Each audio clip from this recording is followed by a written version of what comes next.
In a previous lesson, we discussed how to start planning out your marketing automation projects so that you'd set out to specify your goals and what you'd like to achieve with marketing automation, and also some ideas to make sure that you've got the materials that you need in order to feed your flows, like a growing list of contacts, messages that you'll send. And in this lesson, we'll simply revisit those key elements again and reconfirm the materials that are needed in the workflow and how to prepare them, and also spend some time actually discussing the actual marketing automation elements that make up your workflows and make sure you know what they do and how to use them. So your marketing automation projects, while they help you optimize your work and make it more efficient, they are not set it and forget it or one and done. After you create and launch your workflows, you want to keep an eye on them and monitor your results. And of course, we'll talk more about marketing automation statistics and tracking in an upcoming lesson. This way, you'll know if your workflow is having the results you expected and quickly implement any updates to the flow based on the results that you see coming in. And of course, we want to keep our best practices in mind. Prepping our materials, setting up any integrations. This includes any external integrations, as well as ensuring that you link your website to GetResponse through maybe an API or JavaScript integration to facilitate web tracking and responding to website activity. Setting up your tagging and scoring strategy, and even simply drawing out or thinking about the way that you build your workflow ahead of time. Of course, the beauty of the automation creator, it's almost like drawing on paper itself, but sometimes you'd be surprised how much it helps to sketch it out on paper to get your thoughts in order. So get those emails ready. When planning out your workflow in your head or drawing it out, you can think of the messages that you'll need, and you can start drafting them out at least, so you can use them whenever you're starting to build your workflow. Create or confirm the forms or subscription methods that you're going to use. Contacts are the fuel that drive your workflow, so you need to make sure that your sign-up forms on your website or landing pages are ready to go and working properly to funnel those contacts into your workflows and run properly. If you'll be tagging and scoring in your workflows, you do want to make sure that you have a general strategy set out. And again, I know I keep promising this, but we will actually set up how to set up your strategy very soon. And you're going to stick to that preset procedure when you're tagging and scoring in your workflows. Let's dive into the elements that you're going to be working with. Conditions are the starting point for any workflow, and they're used throughout your workflow to help determine any next actions or specifying which contacts should be included in the next stage of your workflow. Actions, of course, are the actions being taken as a result of a particular condition being met. Probably the most common would be send message, which triggers a predefined message to be sent out once a condition has been met. But there are, as you can see, many actions you can take. Filters are fine-tuning elements to help you really target the appropriate contacts to be included or affected by an action. This is helping to make your workflows super relevant and personalized to your contacts. A cool filter example could be this amount element. For example, you could run a promo where the first 10 link clickers only will get a discount or exclusive download to help encourage some healthy competition amongst your list. So the conditions, actions, and filters come together to build what we've been referring to all along as workflows. That's all a workflow is, the journey that your contact takes through those elements used in coordination with one another. Let's take a more in-depth tour within the GetResponse Marketing Automation Creator and make sure you are familiar with all of those conditions, actions, and filters. We'll also work to bring all of the elements together and actually create a workflow in the best way, fast, with all of your materials ready. Don't forget to download the Quick Start Guide for planning and implementation for even more tips to keep by your side as you start out. So here we are in the dashboard of the GetResponse account, and to get to the marketing automation space, we simply click right here in automation, and you're automatically brought to the manage workflow page. But in order to create a workflow, you'll just simply choose right here, and it will open up the marketing automation workflow editor. And so you'll see this prompt each time where you want to give your workflow a name. It automatically fills it in, with the draft and the date, but it's a good idea to make sure that you provide a name so people know, so you'll know in your account what this is all about. So I'm going to say welcome new contacts, for example. And then you just simply need to choose which element and which condition should actually start your workflow, because a workflow must always begin with a condition, which makes sense, of course. Somebody has to meet some criteria in order to enter into this workflow. So the most common would be the subscription element. Whenever someone subscribes, then we will be triggering some subsequent actions, but you can choose from all of these different elements as well. For example, if someone opens a message, that could begin this workflow, or someone receives a particular tag or completes a purchase with you. But the most common certainly would be the subscription. And certainly if the goal of this workflow, let's say, was to welcome new contacts to our list, we could choose subscribes. So it opens up the workflow editor. And then you see your full workspace here, where you can see all of the conditions you were just presented with in that pop-up. You've got the actions that you can respond to those conditions with, and additionally you have all of the filters which you can use to more fine-tune and specify which contacts in the account would be affected by the given action based on if they meet the criteria of the condition. You can then narrow it down even further if you need to with the filters. And so you'll just be using really simple dragging and dropping to move additional elements to the workspace here and create your workflow. And also, each time you actually move over an element and want to use it in your workflow, you'll see it's highlighted from, and you chose it from the elements area. You need to always make sure you visit the properties section for each element, this tab here, and specify more details about how this particular element block should be configured. So by default, the subscription element, as we can see here, has it as subscribed to any list via any method. And so if that's fine with you, of course you can leave it if you want this workflow to apply in such terms. However, usually you'd probably be specifying that it would be some specific list in your account. Let's say those who signed up for my brownie promotion list, who signed up, let's say, from maybe a landing page. We could specify, maybe I had a landing page dedicated for my brownie promotions. Maybe it was a form on my website. Maybe I imported these contacts. I can specify in which manner do I want the people who actually joined this list. Maybe I only want those who signed up via a particular form that I have in my account, or a landing page, or any method. So let's say in this case, I don't care how they signed up for the brownie promotion list, just that they've signed up to it. So this would apply to, after I publish this workflow, all those who then sign up for the brownie promotion list. So I've configured that. We can see I've got this nice active green check, and everything is good to go here. But now what do I want to happen? Well, I'm talking about this workflow as being a welcome. And so, I just want you to start getting familiar with what's going to be available to you within the Marketing Automation Creator. And so what will happen after you do a condition, you could then, if you needed to, use a filter if you wanted to specify it further, but in general, you'll follow a condition with an action.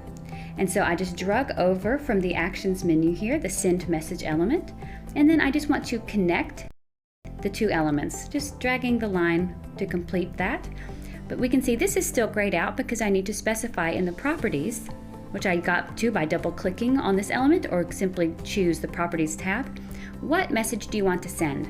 And so this is why we talk about why it's important to go ahead and try and create the materials that you're going to need in your workflows beforehand so they're available to you. And this is exactly why. Because now I want to choose one of the messages. So I have a welcome message already created in my account that I would like to send to people whenever they sign up for my brownie promotions list.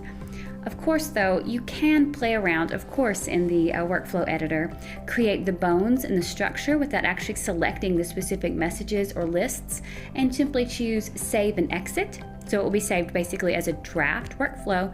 Then go to the different spaces in the account and create your newsletters or your draft messages or your forms or landing pages. Come back into your workflows and edit it and make the selections for the specific messages and different marketing assets you want to use in the workflow. So that's just a quick little disclaimer there for while we talk about that, simply so you'll be able to choose it from the drop downs. And so theoretically, this could be a completed workflow. This is a completely active and valid workflow. Someone subscribes, you send a message. Of course, we talk a lot about how important it is, and we'll continue to talk about how important it is to send welcome messages to your contacts immediately when they sign up for your list. And this is an example of how you could do that. So this could be as a save and publish, and you can move on. Or you could expand it using the different conditions that are left available to you, or the different filters. So just for the purposes of getting us a bit more familiar with different elements that we have, I could then use the message opened condition. So I could connect the message open condition to this send message action. In the properties, I can specify that this welcome message has been opened or not. And so now I'll be checking if the message has been opened. If it has not been opened, that's what this, of course, red area is. So again, in the properties, I am assuming that if, to all those who are sent this message, if after they receive the message within 1 day, they have not opened it, I will assume they won't open it. That's what that means there in the properties. I assume they won't open if they didn't open it within a day. And so in that case, I'm actually going to wait. I can use this additional action of await to connect it. And it's set to wait 1 day, which is fine for me, but in the properties, yet again, I could change it to wait for longer if I wanted to, or wait until some given time. And then I just want to send another message to them. So I can see the different messages I have available, but maybe I want to just send the welcome message again because they didn't actually open it. I want to send it again, or maybe you have a reminder kind of specific message that's created. Let's say for those that did open the message, I then would want to see if they clicked a link. So I could do link clicked, connect it there, and then I could just leave it as a specified when any link in this attached message is opened, or you can again specify it as well. So you could specify that it's a specific link if you wanted to as well. If there's some particular link that really matters to you, you could track it. But let's say I just want to know if they clicked any particular link. Then if I know that they have indeed opened my message and they clicked a link, I want to give them a tag. So that's using that tagging action. So I can start actually tracking the engagement levels, and using my tagging strategy that we'll talk more about a bit later is actually how I will start to segment and realize about how my contacts are interacting with me. So I'm going to create a new tag called new engaged, because they're new contacts and they became engaged. And I would be using this in my tagging directory, which we'll talk about again in a bit later about how I'll be using this tag. And so you can see that this one is actually grayed out just a bit, but I just want to then just go back to say any of the attached message, any link in any attached message. Now you can see that it's colored through, so it's fine. That means I can proceed. And so I could even stop here if I wanted to, just, since we've got kind of a little taste of how this is going to go. So they subscribe to my list, I send them a message. I checked if the message is opened within a day of them receiving it. If they didn't open it, I'm going to wait for a day and send it again. If they opened my welcome message, that's great. I want to see then did they click a link in that message, any particular link, which means they probably went to my website. So that means they're pretty engaged. So I gave them a tag. I could proceed, and if I wanted to do something with those non-clickers, I could certainly do that, or be able to basically replicate this process for those who see if those initial non-openers didn't actually open. And that's a pretty common method as well. So I could actually repeat that process. Did they open this message? And I can actually use keyboard shortcuts. As you can see, I just did that and connect it here. I should specify as well this particular message, if any of the attached messages opened. If they didn't, look, I can just do Control V, Control C, Control V, those keyboard shortcuts for copy and paste. And I could just easily replicate it. So as you can see, initially I was dragging and dropping over here from the element kind of, depository, so to speak. But then if you want to start saving some time, just use keyboard shortcuts if you need to reuse some of the elements you've already used.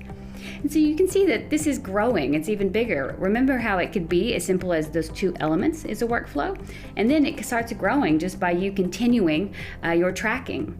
And so for those who didn't end up ever clicking my reminder, I could then give them another tag that they are inactive or not engaged, maybe, because the welcome message is really, kind of a key indicator of, it's the message that contacts are most likely to open all the time because they've just signed up, they get the expected welcome message. And if they haven't opened any of those, we could kind of start thinking that perhaps these contacts may be a bit inactive and not responding to us. And so this is a great example of a way to start welcoming your contacts and tracking their engagement. But you can see that there are so many other conditions you could choose from and base kind of strategies around.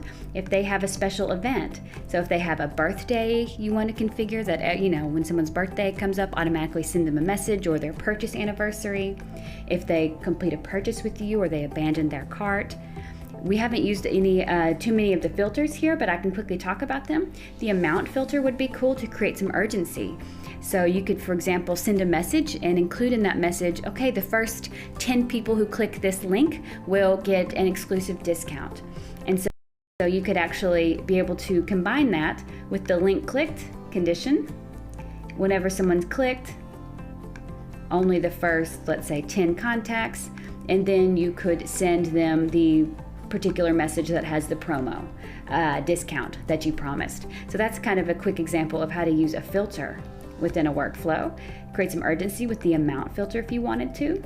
There's also a range filter, so some range of contacts could be affected. You can specify contacts to be included in a particular part of the workflow by specifying the list if you needed to. And also there is the dynamic segment filter, which is really an expansion, or basically the inclusion of search contacts section of an account right here within marketing automation workflows to be able to filter and segment contacts really specifically within your workflows. So you can use existing segments already created in a GetResponse account, or create a new segment by specifying lists and different additional conditions. I know these are called conditions, and so we don't want to confuse you. These are conditions, of course, marketing automation conditions. And then in the properties of this particular filter, there are these search conditions where you can choose from contact data fields like this in order to create really specific groups of contacts that should be affected by a particular action in a workflow. And so I know maybe there seems like there's a lot, or maybe you're totally with it, and that's cool too. But this is just hopefully going to get your creativity and mind start thinking about different ways that you can use marketing automation and the different elements that you have available. So please play around with it, start investigating, start doing your own digging, but I hope this is going to give you a great place to start.